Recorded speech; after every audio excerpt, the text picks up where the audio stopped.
So real GDP per capita, we'll go ahead and take a look at this here. There's not going to be a whole lot of examples I'm going to use. I think once you understand what this actual measure is, what the purpose is, then I think that generally is enough as far as what you want to know for the AP exam. So real GDP per capita. So what country has a better standard of living, China or Taiwan? Again, according to China, Taiwan actually is part of China, but I'm not going to get into the politics of that.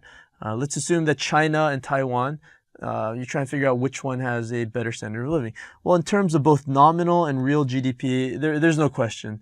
China has higher figures. Clearly, China is a very large country. You're not going to have too much debate. So if you want to be in a country that has a large GDP, then go to China.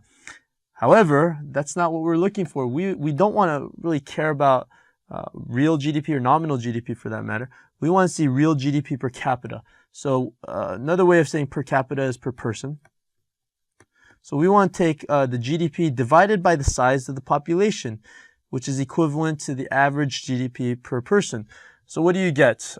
Very simple look at that. Again, I don't have specific figures, but it's quite obvious. In Taiwan, the GDP per capita is significantly higher than that of China.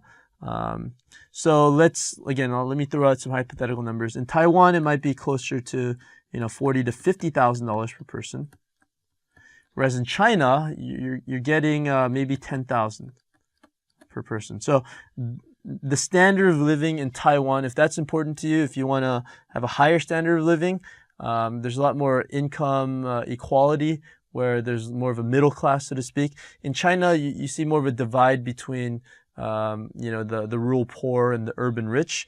But GDP per capita is a good measure of what's the standard of living in the country. So, I mean, if your goal is to live in a country that has a higher standard of living, then GDP per capita is probably the best measure. So, yes, it is an imperfect measure, but generally it's the best measure for standard of living. So, again, it's something that you do want to take into consideration. So you have real GDP, you have nominal GDP, you have GNP, you have GDP per capita. So there's all these different measures, and again, for standard of living, you want to use real GDP per capita. Thank you for watching Educator.com.